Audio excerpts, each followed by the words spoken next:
What's up, y'all? It's Black Grown Reactions. We got a video right here that's super, super important, man. I mean, like, some of the stuff that was said and shared in this video, I think every man and every woman should listen to. It's super interesting, a lot of information. And I believe when you find people that are truth tellers, you should share it and you should get it out to as many people as possible. And we have Andrew Tate and Patrick David here on a podcast where it's an interview. A couple other guys, I believe Tristan is there. So yeah, we're gonna get into this video, man. Y'all let me know what I think. And I never asked you to do this, but like, share, and subscribe, please. TikTok then pretty much shadow banned me. All my videos going to 0 views. So I don't know what to do about that, but we're gonna figure out a way around that. Let's get into the video. I want to put Patrick on the spot. Because I don't want to go to jail by myself. Let's do it. Well, Andrew, we pull some good we don't hang out enough. We don't hang out enough. I'm taking him with you. We don't hang out enough. Andrew, I already have the sign just in case. Just in case. Already started it. We don't hang out enough. So let's. You may go, but we're keeping him. All right. Well, we're all smart men here, right? So let's. Well, three of us. Okay, well, we're all smart men. Sorry, right? Adam.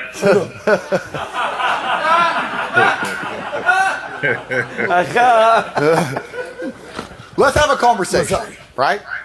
If I want to convince you of something, and I need to use facts and logic, then I would argue that more than likely, I'm not saying it's the right thing, but I have some form of evidence to back my theory up, right? I want to convince you with facts and logic, so I need to find evidence. If I want to convince you with an emotional argument, like grandma or like the kid at the border, I don't need facts or evidence. In fact, we can ignore facts and evidence. So the logical conclusion to that is that emotional arguments are likely being used to push bad ideas because they have no evidence and no factual basis. Mm-hmm. And the other side, the logical, rational arguments, have some degree of factual basis, so those are likely the good ones. So the emotional arguments are the bad ones, and the logical arguments are the good ones. Meaning that the emotional arguments that we're pushing towards feminists who now run their households and all these empowered women are the negative ones. Mm-hmm. And the ones that men believe, which are based on reasoning and facts and logic, are the good ones. So we're going to do a thought experiment. Let's talk about the emotional arguments, and let's talk about the things that are currently destroying America. And I'm going to ask you a simple yes or no answer, or the simple one of two options. Who supports these ideas more? By and large, generally, women or men. Who supports abortion more, women or men? Women. Who supports open borders? Women. Who supports socialism? Women. So if you start going through all of the problems of America, everything that's destroying it, who is the biggest advocate for these things? White liberal women. Women are destroying everything. Put me in jail. Now, when he says white liberal women, we all know where this shit comes from. That's where it comes from. But I think in a way they brainwashed almost all women to believe this way. I would say Western women other than white liberal women, because she can be Hispanic, she can be black, she can be white. A lot of them, they think the exact same way, almost like a monolith. So I think it's important to note that, but let them go on. Women are destroying everything. But by the way, I would started with the apple. No, now, I'm not saying all women. I'm talking in general. I'm not saying women are bad. I'm saying that they've been psyoped by evil men. I'm actually blaming men here. I'm not blaming women. I'm saying that women are the conduit. Women are being used to do the work of the devil via emotional arguments and destroy Western society.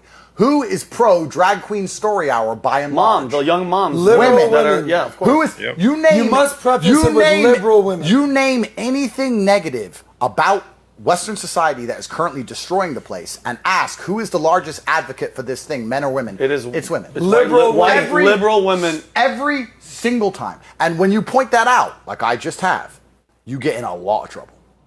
Now when a female DA indicts me, there we are. Well, he said DeSantis and his girlfriend, so I don't know who the girlfriend is. That's why he tried.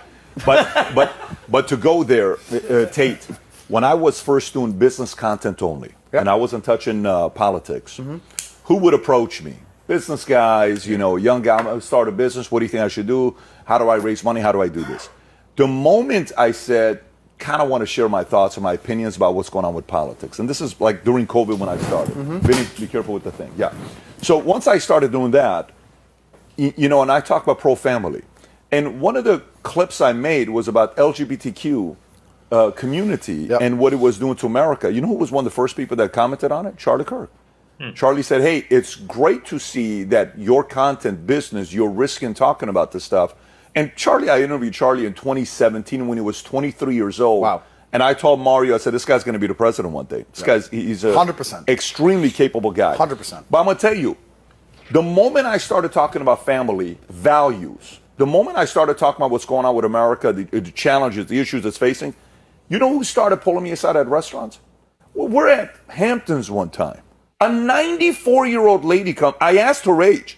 Vinny's with me. Yep. She walks up. She says, I never miss your podcast. Yep. He says, you have no idea how important you are. My grandkids watch it. Yep. Young men need to watch this because you talk family and business combined together. That's right. I had more women coming up saying we need more of this content than you would believe. So what's the point? No, I know that's true. Yeah, so the point I'm making to you is it's extremely important to qualify its liberal women, of course, who have been bought into the psyop that you're talking about to win them over.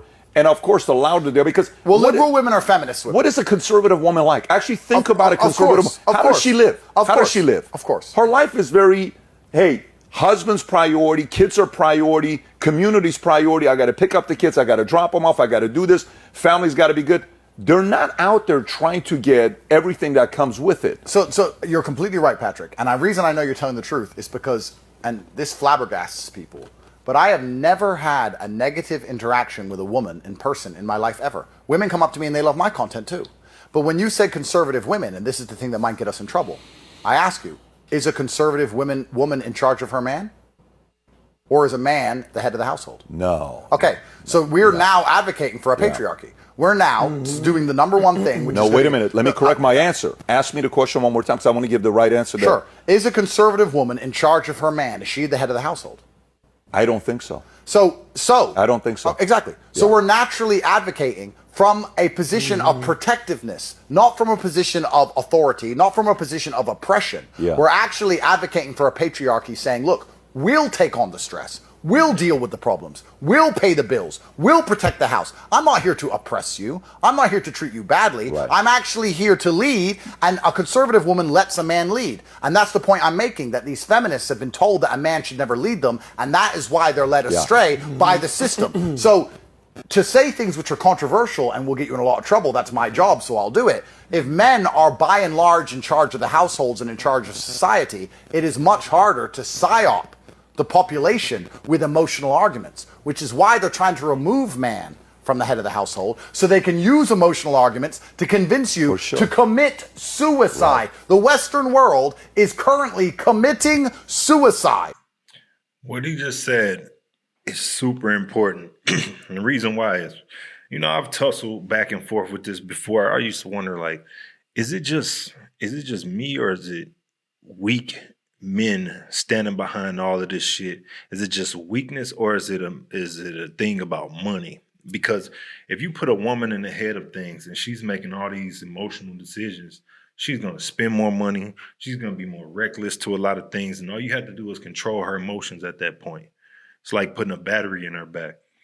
But then it begs to differ. Like, what's up with I think it's also a certain amount of weak ass, punk ass men running the world. And what I mean by that is a lot of them are geeks and nerds. You know what I'm saying? Like, not necessarily like smart, but they're the type of men that women would never want if they didn't have money. That type. And I think that's their way of controlling women and getting access to women at the same time. But I also believe, like he just said, they're trying to get men out of the way. It's almost like warfare. You eliminate the men, you capture the women and children. That way you can control the next generation that comes from the women and children when you can control the mind of women. That's what they do a lot of times. And it's almost like, how do I say? It's almost like a game to them in a way. It's like mental warfare, basically. I mean, I didn't want to say it so blatantly, but that's basically what it is. So that's something that needs to be studied. And in this video, I think he's going to go deeper into it. I didn't watch the whole thing. I watched like half of it, and I said I got to react to it, so I didn't want to fully watch it. But yeah, I think it's super important for somebody like Tate to speak on this stuff. And they can only convince you to do that emotionally because it's illogical to destroy your own society. It's illogical. So this is very purposeful. So when a woman sits across from me on any kind of podcast or a dating podcast or anything, says, I don't listen to no man. I'm like, you're not my enemy. You don't realize that you're a pawn on a board. You don't realize you're being used by my actual enemy, who's a man, who understands very well how to destroy the basics of society so that we are open for the mass enslavement. Because if anybody thinks that's where any of this ends, with AI, with the riots, with the burning of cities, with the mass crime, you know what they do? There's only one thing, and COVID's the lesson. There's only one thing that humans will accept a loss of freedom for. Safety. I will take away your freedom and give you safety. I can prove that because I live in the safest country in the world and I don't have freedom. But I'm safe. So even I will say, you know what? Dubai is very controlled, but I can wear a $5 million watch in the middle of the night. And my woman and my kid, the young girl and a woman by herself can go for a walk at 3 a.m. So we'll all accept a lack of freedom for safety. When this all burns down, they're going to come back and offer us safety, but they're going to control everything. And that is why they are pushing feminism. That is why talking against feminism gets you in so much trouble, because it is a weapon that is being used en masse to destroy Western society. And any woman who listens to this and thinks that that makes me anti-woman doesn't understand my message. Because what I'm saying is, look, we, as being, you all know this better than me. Patrick, how many times have you heard people say, I want to start my own business so I can choose my own hours? All the All time. these guys. All the time. All these guys. Being the boss sucks. 24/7. People who aren't the boss, they go, oh, I want to be the boss because it's easy. That's why they'll never be the boss. When you're the boss, you're more stressed. It's hard. You have more problems. You have more to deal with. When a man says, I want to run this household, women have been convinced to believe that means he wants to oppress her, when it's actually very much the opposite. He's saying, I want to take away all of the problems so you can focus on being the light in my life. Okay, hold on. He's about to change and go into something else, but I wanted to speak on that. When you go from being an employee to the employer, it is such a shock to the system. It's like everything depends on you. We talking about sleepless nights. We talking about when you have a good week, you have to worry about how to put some money towards having a better week the next week, or how to avoid, or how to put some money aside for when you don't have good weeks. When you're dealing with having to depend on employees to show up and stuff like that because they don't have the same vision as you, they don't have the same drive as you, that is super, super stressful. And a lot of people don't understand. It's like, dude, all you have to do is get there and clock in for most jobs and you immediately start making money. I have to go put up some money. I have to go put in the work behind this money to make money. I have to go hire people. I have to go do all this stuff just to generate $1. See, a lot of people, they just want the, what do you call it? They just want the validation, I guess, or they just want the look of being an owner. They want to be able to say it. They want the namesake. Oh, I'm an owner. I'm a business owner. Dude, y'all have no, if you haven't owned a business, you have no idea what it comes with. Like, that entrepreneurial spirit has to be in you, not on you. It has to be something that you feel deeply about, like something that you're willing to go through hell for. Like, I seen this young lady I know, it's my cousin's wife. She runs a daycare, and I just seen a post where she says, I hate tax time because you always got to pay in. I wish they just took it out all year round. Yeah, that's what I'm telling you. A lot of people that's not running a business, they don't understand that comes with it too. So you can't be bullshitting around, man. It's serious. It's very serious. Like, I can go over so many people that I know that got this, got that, running this, running that, and they're running themselves ragged. It's almost like when you saw Obama before he got in office and after he got in office, because the job was killing him. So, yeah. Important message. There's a poem, and I don't know it exactly, but you'll have to Google it up. It's a beautiful poem. I think it was by a warlord. He's an Islamic warlord, or maybe a couple hundred years ago. He said, stress is mine, pain is mine, war is mine, but you are mine. That is the Comes with point it. of life as a man. So when we come along and say, I want to run the household, and by extension the town, by extension society, it's not to oppress you. It's not to be mean to you. It's to actually protect you. And I've had these conversations with people when I talked earlier about the 1950s and the people getting married, and women come and go, yeah, but what if he beats her? Yeah, of course some men are pieces of shit. Of course there are some dickhead men. Of course 3% of men in 1958 were probably abusive and alcoholics and retards because people suck. But by and large, most men were just trying to pay the bills and raise their kids. By and large. So we live in this really complicated society now. Everything is really messed up. And if you were to ask me, because I've already gone too far to go back now, what's the number one problem we have to fix in the West? It's not the Jews.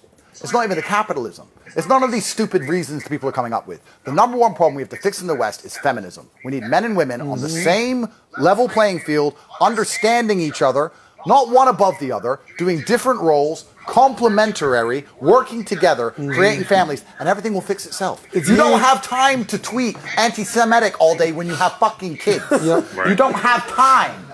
You don't have time.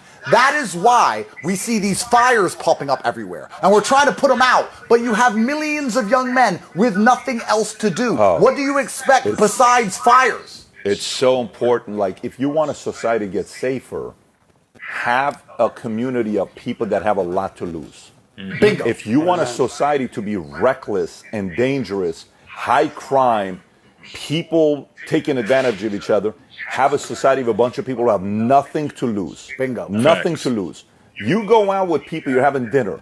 If everybody in that community has a lot to lose, you're safe. People are going to make good decisions. You go to a place with a bunch of people that have nothing to lose. Anything can happen. When you wake up in the morning, you're thinking about, like yesterday I go to the game and I got Dylan with me. It's just Dylan and I. Tico is not a football guy, so I take him there. We're sitting watching a game, and we're going. Everything I'm doing, it's all about you have to. If he wasn't with me and I'm by myself, I'm going to a very different game yesterday. But everything was okay. What's he need? What do I need to do? Be responsible here. Think about this here because you got something to lose. Oh, yeah. You know what? The worst thing about discussing these things is when you realize how they all interlink and how they all compound. It's kind of like having health problems is worse when you're broke. Like being broke and then getting sick. They double, they compound. It's the world's worst synergy. You know what the saddest thing about Irina getting stabbed in the neck on that bus was? And I tweeted this. And of course, everyone hates me on Twitter because I tell too much truth. But this is the thing. I said, you know what's sad about this? We have a young, beautiful Ukrainian girl who, instead of coming here and getting a rich sugar daddy, instead of being a whore, instead of doing OnlyFans, she decided to work in a pizza parlor. She tried to be honest. She tried to do the right thing, and she caught a knife in the neck. So now we talk about society degrading because men can't find women. Well, now society's degraded, and now women won't be with a normal man because a normal man needs you to have a job, and he needs you to ride the bus. They want to be with me. You know what happened when Irina got stabbed? All of my women text me, thank God you'd never let me ride a bus. And I was like, well, yeah, but now, so what happens? If you're going to be with a man, you expect him to have permanent armed security chauffeurs for you? Is this the new expectation of the average chick? Irina tried to do the right thing and died for it. Society, by and large, was a contract between men. The society we've built was a very simple contract between men. I think a lot of people don't understand why society was built. The contract was this. We're going to build a world based on laws, and we're going to build a world based on morals and shared values, so that if I leave my house, the other men will protect my wife from any man with ill intentions. If I go to war, you're not going to randomly rape my wife. And if someone attempts it, you're going to stop it. The whole point of society was actually built for us to protect our women. Society was built. That what he's saying to a deeper extent, like you have to look back at a time where society wasn't so big. Society to me is just another way of saying big community. But the community was small at one point, but that contract was still there. See, when you have smaller communities, and I'm speaking to black people here, when you have smaller communities and you got a bunch of people that don't give a shit about the community, I'm gonna mind my business. I ain't doing this, I ain't doing that. If it ain't about my bills, I don't care. I'm gonna worry about what's going on in my house, and I'm not gonna worry about what's going on in my neighbor house or this person's house, this person. That's very dangerous. What did Malcolm say when the chickens come home to roost? You're gonna sit there and worry about how your house is in order, your house is this, your house is that. What about outside your house? What about having a responsibility to your community? What about doing some good? What about reaching out to a couple of kids down the street to show them something different? Teach them how to mow a lawn or anything. What about that? What about all those kids that's down the street don't have fathers or got an absentee mother or their mother is on a stripper pole or something like that? If you sit back and you only worry about yourself, it's gonna happen. Something bad is gonna happen either to someone you love, to your home. Something bad is gonna happen. But the problem is everybody's so selfish now. All you think, like, for example, like Loaded Lux said this one time. He said, a wise man said, if you don't build, you destroy. And I thought about that. If you're not building, you're destroying. So I thought about that. It's like, yeah, because you're giving the wrong, even if you do nothing, you're giving the wrong example of what to do. So you have to build. You have to do something outside of you. And the people that only care about themselves, they're the major problem. I don't care what you got going on. Oh, yeah, I'm successful. I'm doing this, that, and other. And you only care about yourself. That's why people I ain't going to get into that. But I heard Tupac say this shit before. He was like, man, why the fuck do you need 30 rooms in your mansion? Why the hell do you need this? Why the hell you need that? Like, that's my mindset. Because I know the other side of it. I know what it's like to have nothing. I know what it's like to have to go hungry. I know what it's like to have to sleep in your car. Like, if you don't go through certain things, you don't fully understand. That's why I always said, if cops had to go do a week in jail or a month in jail, there'd be better cops. But they don't think that way. It's just, I'm here and that's them. They're the enemy. And it shouldn't always be that way. You know, it is what it is, though. So that we didn't have to stand next to our woman all day with a loaded gun. And in many places in the world today, because they have no society, you have to do exactly that. You have to stand next to your chick all day, ready to die, or she is going to be taken advantage of or taken from you. The whole societal contract is I get to now leave you alone and do important things to build the world and come back and you're still okay. Yep. But that's now broken. That's now breaking because women don't trust us to build the society anymore. They're saying they want to change the society and they're based on emotional arguments and they're disintegrating society from the inside. And that's why it's emotional and not logical because the decisions they're making make them less safe. How illogical is it that women are advocating for things that make their own lives worse? But men aren't in charge anymore. We built the entire society. We're supposed to be patriarchal and evil, if you listen to a feminist. I've listened to feminists' version of history. Men are patriarchal, horrible creatures. We built this entire society for you. We did all of this for you and the kids. That's why we built all of these things. And we're evil now in their version of history. Supposedly we were oppressing them the entire time. Take society away and see what kind of feminist you are. Go to Yemen and be a feminist. Go up to a man in Yemen and tell him your ideas. And you will soon learn feminism is bullshit. It's being used by evil men. Evil men are pushing it. And this is what's very important. Weaponized virtue is very important. This is my actual problem with DeSantis. Because when I flew here, DeSantis was like, women, we need to protect women, da-da-da. I've not been convicted of a crime. You're now trying to weaponize women against me. I've never hurt a woman. And I'm not convicted of ever hurting a woman anywhere on the planet. And I haven't even been in Florida. Why are you taking women and hitting me over the head with it? When you go to California, what do? You're misogynist, women's rights, women. They take big women and they beat the masculinity out of you. You're not allowed to have an opinion. You're not allowed to talk animated. You're not allowed to get angry. You're not allowed to defend your society. You're not allowed to stick up for anything. You're not allowed to be Republican. You're not allowed to want your own kids to think a certain way. You're not allowed to do shit because it's bad for women are being used as a weapon to destroy masculinity. This is very clear to me. Hey, and you know how you know what he's saying is the truth? It's because if you have conversations, simple conversations with women, you can throw in little things that you know for a fact are triggers, like saying women do this or females do this. As soon as they hear it, it's almost like a dog. They've been trained to say, fuck what you saying, I'm offended, I'm triggered. They are trained immediately to think this way. And they all have the same script. As soon as you say something, it's going to elevate to this. As soon as you say something else, it's going to elevate to that. And then the final level, you gay, who hurt you, bitch, punk, pussy. It's always coming for your manhood because their whole mentality is like, men are evil. They're the problem.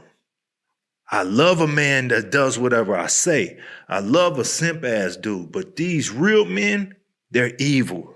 They're problematic. They're trying to keep me from what I want to do, which is have the accountability of a child and having the authority of a king. That's what they want ultimately.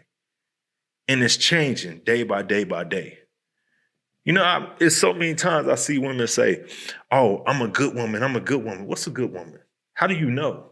Oh, I get it. Because you feel like you're not as bad as that smut that you hang out with that slept with 10 guys last week. You're not as bad as her, so you think you're a good woman. All you did was sleep with one a month. You see what I'm saying? Well, you know, I digress.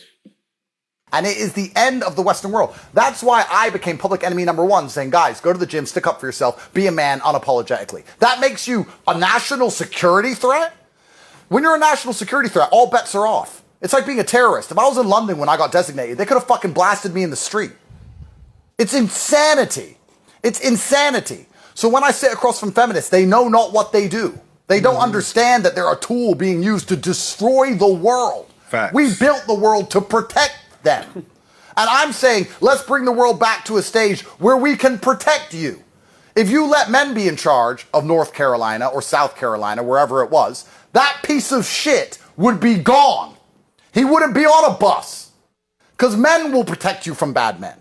Women aren't going to protect you from the bad men. Your other feminist sisters aren't going to protect you from the bad men. Men are going to protect you from the bad men. But we have no authority left whatsoever in the Western world. We're nothing other than serfs and slaves to this feminist, insane gynocracy we live in. And it's crazy.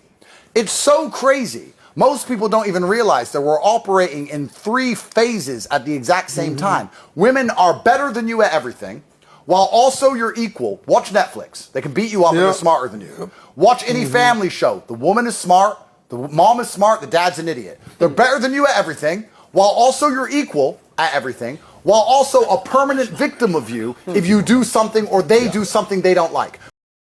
You know what he's saying essentially is that women see men as either a bodyguard, resources, sex, or they see men as like an attack dog, somebody that just does whatever the fuck they say. If you're not doing that, you're not a quote unquote real man. It's very important for what he's saying. So they're better than you and smarter than you, and also you're equal. But if they have sex with you 10 years ago and changed their mind about it, you tricked them. How the fuck can a man operate in these 3 phases at the same time? You can't. You can't. It's impossible. Yeah. We're living in an impossible society. Men are getting wrecked every which way. The men who get girls get rape cases. Most men can't get girls at all. The men who get married get dragged through divorce court. The man who tries to be a good parent to his kids loses the kid. Men are getting completely destroyed. If you talk about any of these ideas, you're a bad guy. I thought we had a men's mental health crisis. Guys, more men commit suicide. More men go to jail. More men die in war. More men die from crime. If this was the other way around, then it was women suffering from these things. Do you have any idea the breakdown society would have? Have you stopped talking about this? Have you stopped intentionally talking about this? This is the first time I've talked about any of this stuff in years, because it just puts me in jail. But by the way, no, here's the question. There's nothing you said to me right now that was out of line. I'll tell you what. Tomorrow the BBC is going to print Andrew Tate, misogynist, sits on Patrick Bet-David podcast and says that men should control women.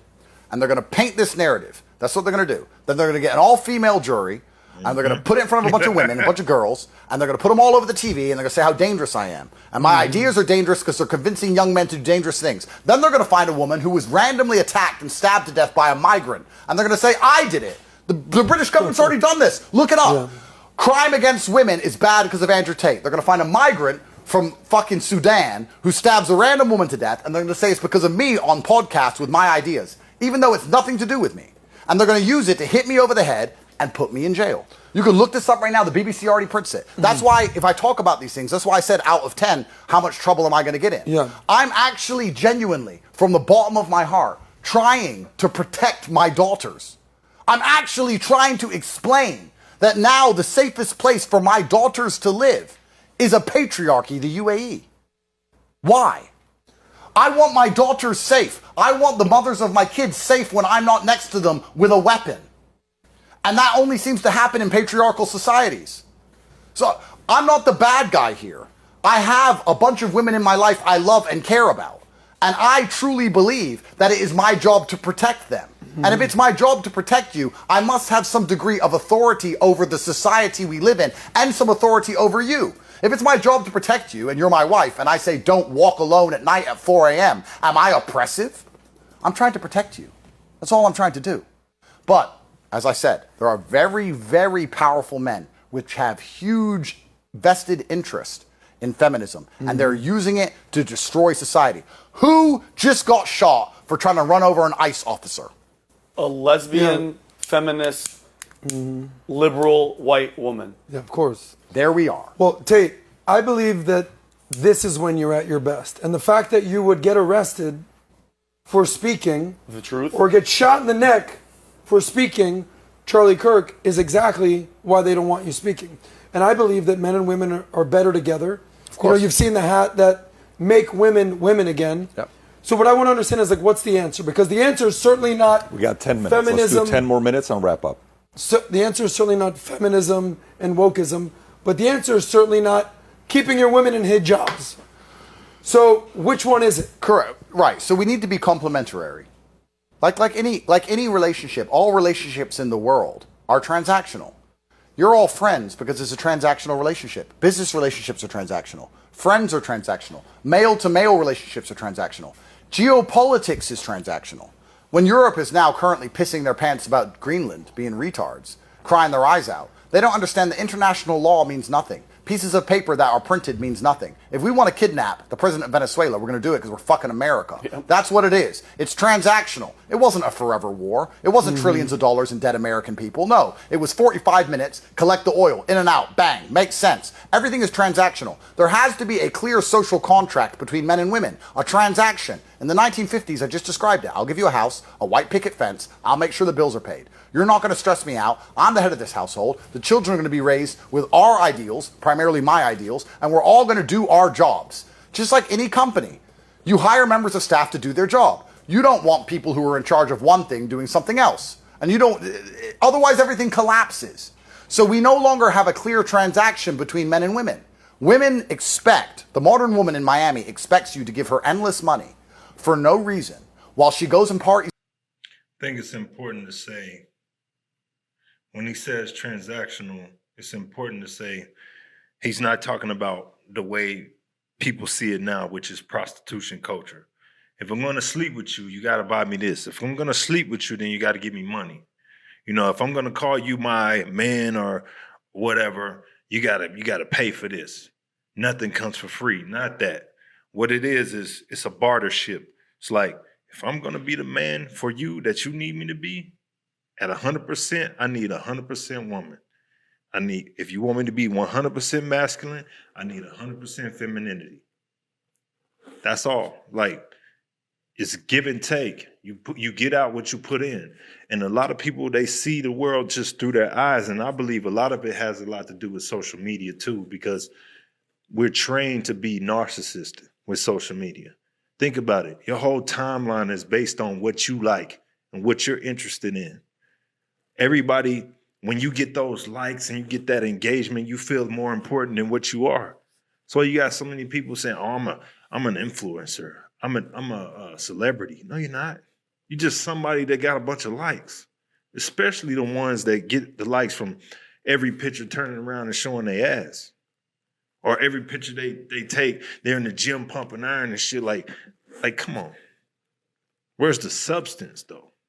So that transaction that he's talking about is just an equal exchange to say, we're equal, we're not identical.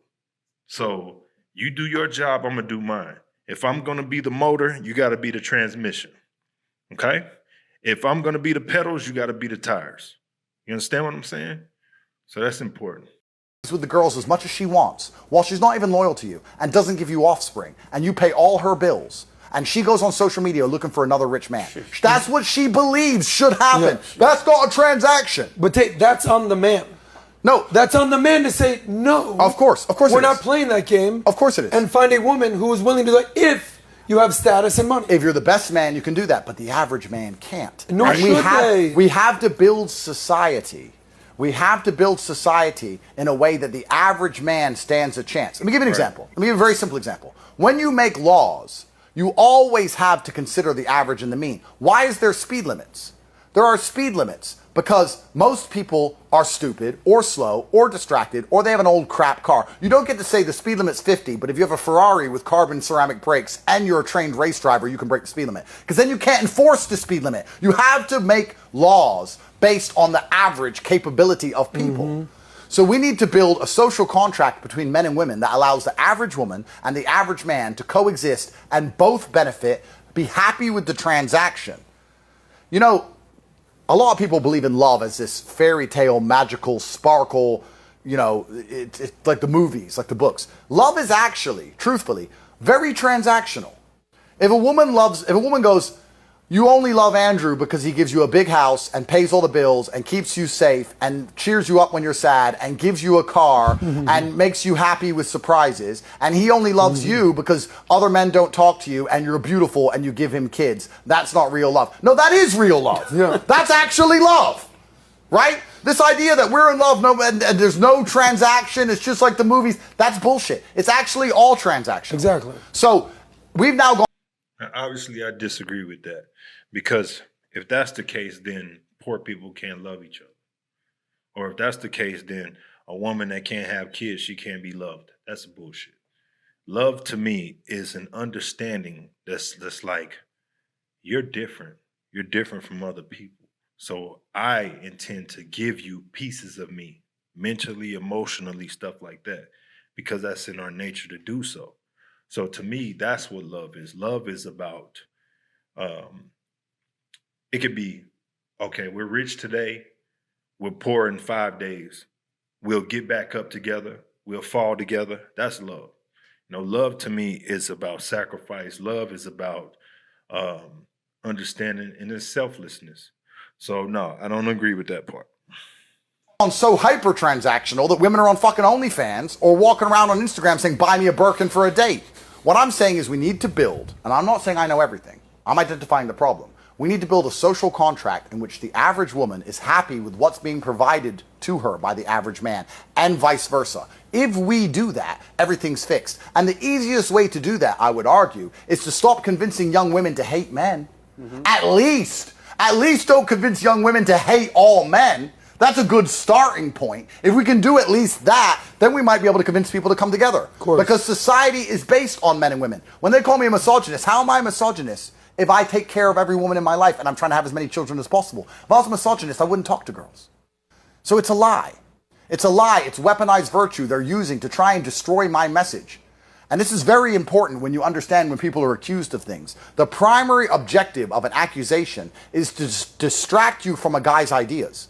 When people say Andrew Tate, they're not going to say Andrew Tate and his ideas. They now say Andrew Tate and his accusations. That is the goal. The goal is to take everyone's mind away from what I say and more about what I'm accused of. I can accuse you of being a ham sandwich. Who gives a fuck? You're not a ham sandwich. It doesn't matter. This is the world we live in. So I think, truthfully, to fix Western society, we have to heal the gap between men and women. And it can't just be for beautiful baddies in Miami and all us millionaires. We have a great time. It's fine for us. But if you want society to function, it has to be for the average man and the average woman. When we fix that, everything, even anti-Semitism, will decline. Everything. Baruch Hashem. All right, so Tate, based on what you're saying, my interpretation of what you're saying is Andrew's moving to Miami. Right? His boat is coming down to Miami. 49 foot. There's a big party going on tonight in Miami on his boat. Yeah, sure. You're all not invited. Okay, it's not going to fit. But no, this is the Tate, and I don't know why you stopped talking about this stuff. And it makes sense what you're saying, but to me, it's also a more clear, defined argument today than even 4 years ago. Yeah. It's toned down in one side that you would have had 4 years ago, which was more sensational and it was more entertaining. But this is pure logic. You don't agree with it, go debate it. You know what, guys? I like to believe I'm logical enough to give credit to my enemies. And I have to give credit to my enemies. They are so vindictive and conniving and smart. They will take this podcast, they will find 3 seconds. They will put the clip everywhere. They will take it out of context. They will print in the mainstream media. They will get lawyers to start saying I need to go to jail. They'll get Keir Starmer in the parliament tomorrow. MPs will start saying I'm the reason that women get raped by random migrants. They're going to hit me with new criminal cases, hate speech. I'm only a man. I'm just a man, guys. And I'm not sitting here trying to be fucking Superman. It gets to a point where your enemy is so conniving and so powerful, and they're hitting you with so many bullets, and then you log into Twitter, and there's some dipshit who goes, you're a misogynist. It's like, who am I even trying to help? These men believe the fucking Matrix that's destroying them. Who am I even trying to save? You get beaten down. You know, in my whole 4 years, and all the 4 years of crap I went through, there was 1 hour where I really felt it. Because my mind is strong, I can deal with things. But there was 1 hour where I really felt it. Long story short, I'd already been to jail in Romania. I'm out on house arrest. I got arrested again by the Romanians. Had another criminal case, got out on house arrest again. Luckily, I'm not back in jail. The Brits issue a warrant, international arrest warrant. 2009 assault. Doesn't say who, doesn't say where, doesn't say when. They're unhappy with the Romanians failing. They said, give him to us. The Romanians said, no, not till his criminal case in Romania is done. We're not going to extradite him to England. I went home and I was like, I'm on house arrest. I've been locked in my house for 2 years. Before that, I was in jail. I've not been convicted of any crime. I have 21 charges in the most corrupt judicial system in Europe. Whether I go to jail or not, after this is all done, whether I do 10 years in Rahova, where people get stabbed to death every single day, or I bust case, either way, I get then sent to England, remanded, Belmarsh, and have to face this all again. The next decade of my life is house and jail and court, because I said that men and women should work together. And you get to a point, Patrick, where you think, what the fuck am I fighting for? You do. I'm a man. Now, when I tell you the whole 1.5 hour story, you'll see Providence was on my side. Perhaps God loves me. Perhaps I have a mission. I don't know. But there was a point where the idea that I would be in Miami was completely unfathomable. I'm looking at 50 criminal charges, and I'm sitting there like, this is all because I was deemed a national security threat for telling young men to stick up for themselves. And I'm telling you, what broke me, what breaks you isn't the government. And what breaks you is when you log into Twitter or some guy you were trying to help. You know what breaks me? When people go, well, the Romanians said, guys, the Romanians are liars. If you believe that shit and I'm trying to help you, what the fuck am I talking for? You do. And you know what? I said this to Tristan. You know who must suffer from this the most? Our president. Imagine trying to fix America and reading the bullshit they write about. Do you have any idea how it feels to be Trump, to be doing your best, trying to fix America, and seeing all these fucking clowns call you names, insult your family, wish you got killed, laugh when Charlie's killed? You must just be like, who the fuck am I even trying to help now? And you wonder why billionaires sell out to globalists and go, fuck it, enslave them?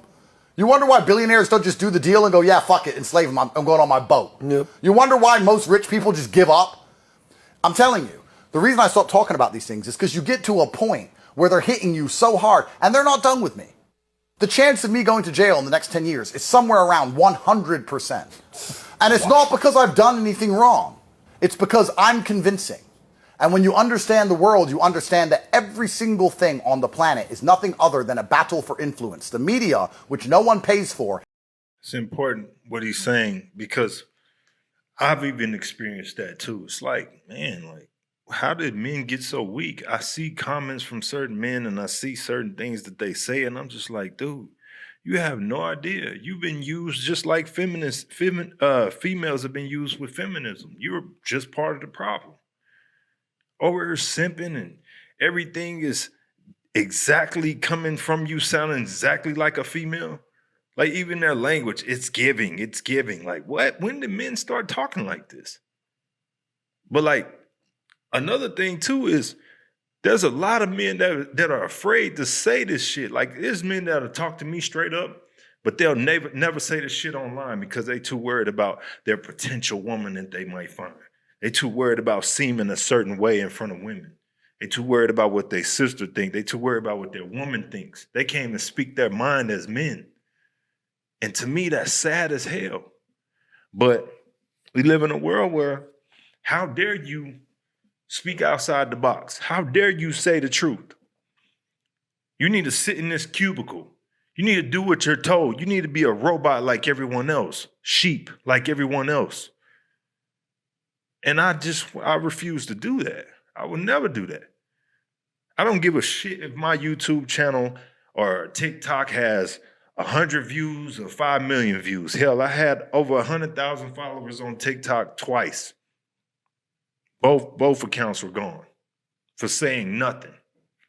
So no, this is me. I will never ever change because I understand the fight. I understand the enemy. So it is disheartening when you see young men or just men in general being bitches. It's disheartening. Is funded by governments to influence you. Putin is in Ukraine right now with tanks and men shooting each other so that he can get control of territory. Why? So he can influence the people in that territory. What currency they use, what news they listen to, what language they speak. Everything's a battle for influence. And if you're one guy like me who can get more views than the BBC, they're going to shut you up. Yep. They're going to shut you up. So the reason I haven't talked about this for a very long time, and I decided to today, I at least hope when future problems come my way, you guys remember this particular day, because it's because of this. This is exactly why it's going to happen. This is the number one topic. 100% this is why. Every single time this is why. And they put me in front of a female judge and a female prosecutor, and they say I'm a misogynist and I don't respect women and that I'm the reason women get raped and attacked when I've done nothing but advocate for the safety of women this entire podcast, and that I'm toxic and that I'm the reason that women aren't safe in society and that I must be put away. And I have to stand there and try and defend myself. And it's nearly impossible because I don't have 5 hours in court. I get 3 minutes to tell my side of the story. And then they throw me back in a fucking cell. So that's why I haven't spoke about this subject. And I'm hoping enough, one of the reasons I made a conscious decision to talk about it today, because I didn't do this haphazardly. I thought about it. I like to believe, and I don't want to take credit or be arrogant, I like to believe that me personally, as an individual, I have shifted the Overton window heavily since I became famous. Things I was saying that were considered sensationalist at the beginning, like men drive better than women, for example, as a joke, that literally blew the world apart with mainstream news. Now everyone's saying it. Now everyone's like, chicks can't drive. I'm like, see? I've shifted the Overton window, and perhaps, maybe I've shifted it enough for very important people in the American administration to watch this and go, you know what? He is misunderstood. You know what? We do need to call Keir and say, you can't get this guy for hate speech for 25 years for having these opinions. Enough is a fucking enough. This is my gamble. That powerful people in the world will see that I'm not this big, evil, toxic, misogynistic human trafficker. That Ron DeSantis is a fucking moron and watched too much Romanian TV. And that I'm actually completely misunderstood. But if I gambled wrong, I'm in a whole bunch more shit. And I'll see you guys. Well, Patrick probably ain't going to join me. I didn't get him. But I look forward to all of your letters. And I'll do my best to write back. And that's how it's going to go. There you go. That's Andrew Tate for you. And when you're saying chicks don't know how to drive, this guy also doesn't know how to drive. Never lend him a car. If you lend him a car... He's around too many women all the time. That's true. Why. It's rubbing off on him. Yeah, rubbing off. By the way, I will be able to drive your 49-meter yacht boat in Miami. Don't do it. So whatever it's going to be chaotic. It's a super important video, man. Super important. So I had to put it on my channel and get my 2 cents. So I appreciate y'all watching. I'm going to try to bring you more and more content. This is so hard at times. Like, I'm trying to get my followers up. I'm trying to get subscribers up. I'm trying to get my voice out there. So it is what it is, man. A lot of people don't really care what I have to say. Some people do. So for the people that do, appreciate you. All right.